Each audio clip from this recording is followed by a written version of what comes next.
한국도로교통공단 TBN 교통방송입니다.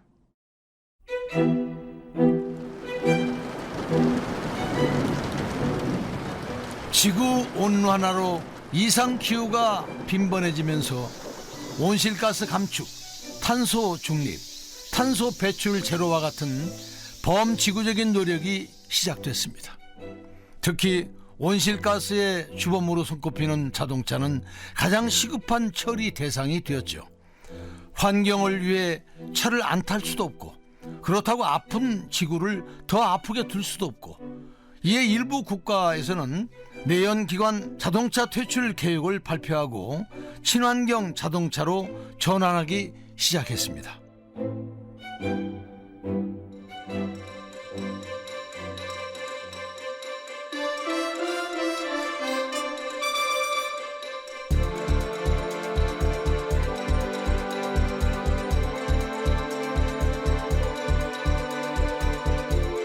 TBN 스페셜 도로 위의 숨은 영웅 91화 친환경 자동차 랩소디 한국자동차연구원 신혜경 부문장 첫 번째 이야기.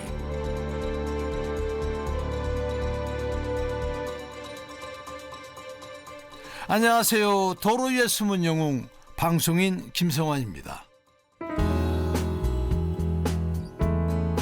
주유소에 가면 휘발유나 경유 중 하나를 선택하고, 가스 충전소에 가면 LPG를 자동차 연료통에 가득 채우곤 합니다. 최근엔 전기 자동차, 하이브리드 자동차, 수소 자동차와 같은 친환경 차가 늘어나면서 자동차 연료도 점점 다양해지고 있습니다. 이렇게 된 데에는 환경 오염의 여파가 가장 큽니다.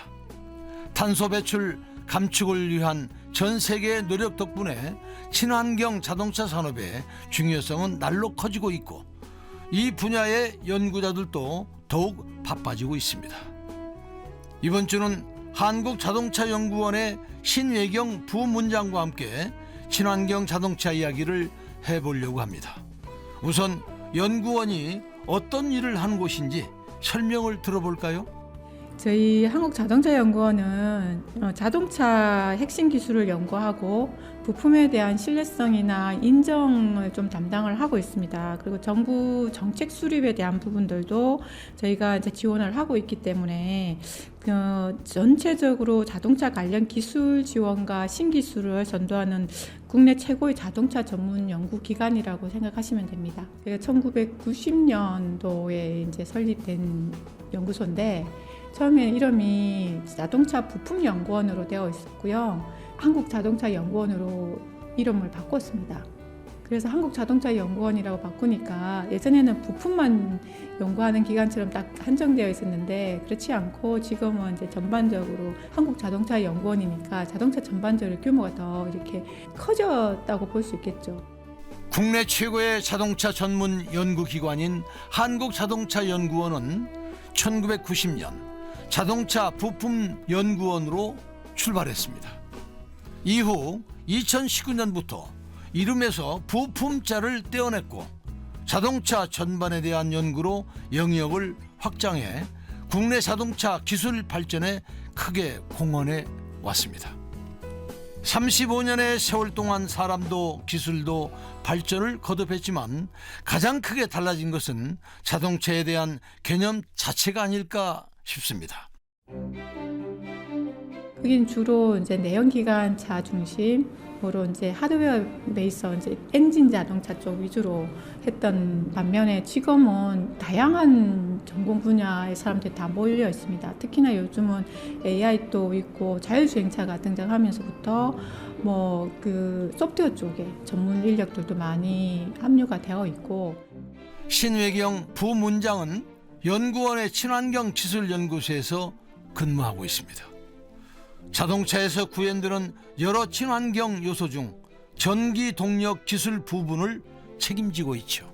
저희가 연구소가 몇 개 이제 나눠져 있는데, 저는 친환경 기술 연구소의 전기 동력 기술 부문을 맡고 있고요. 전기 동력 기술 부문에서 뭘 하냐고 하면 전반적으로 전기차 관련돼 있는 R&D 사업들을 주로 담당을 하고 있고, 그 전기차 차량뿐만 아니라 저기 들어가는 부품, 핵심 부품들이 배터리 시스템이라든가 전기 구동 시스템, 뭐 전력 변환 시스템, 충전기 시스템 이런 쪽에 R&D 업무를 좀 담당을 하고 있습니다.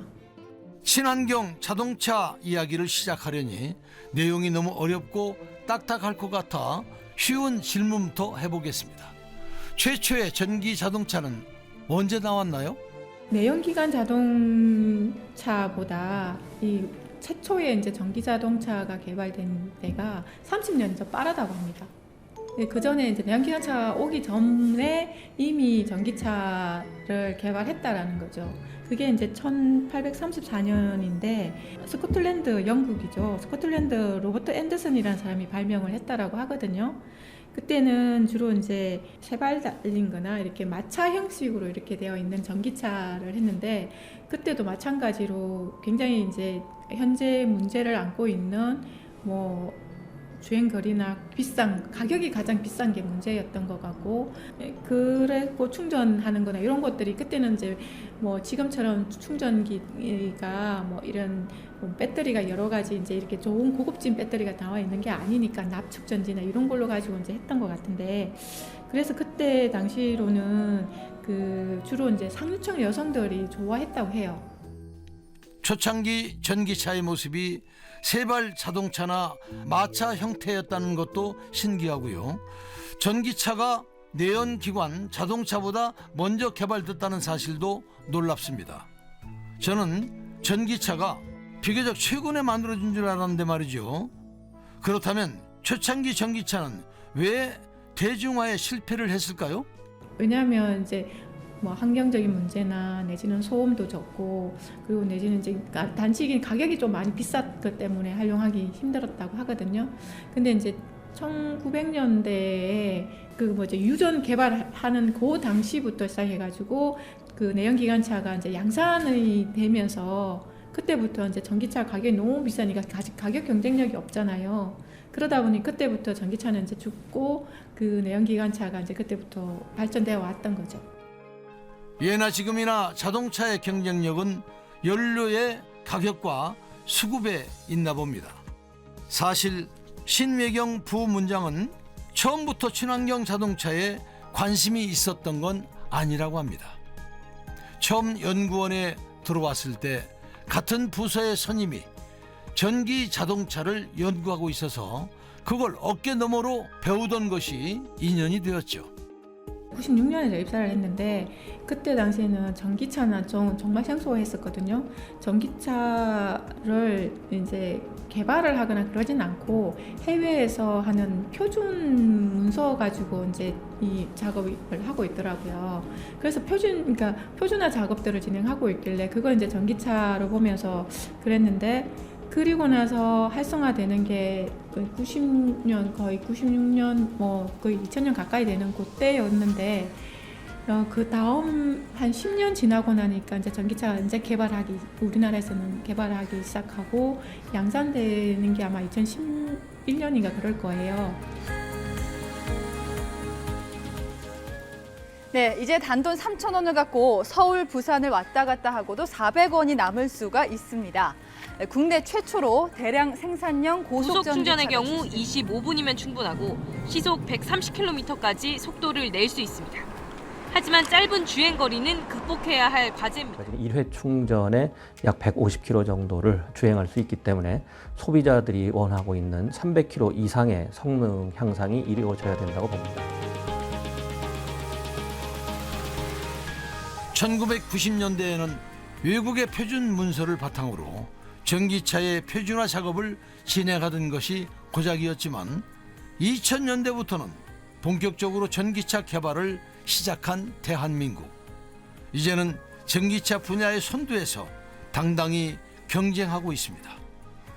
파란만장했던 우리나라의 전기차와 친환경 자동차 이야기, 내일 계속 이어가겠습니다.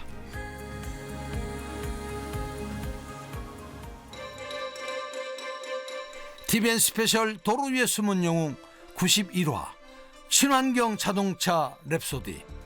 한국자동차연구원 신혜경 부문장 첫 번째 이야기를 마칩니다.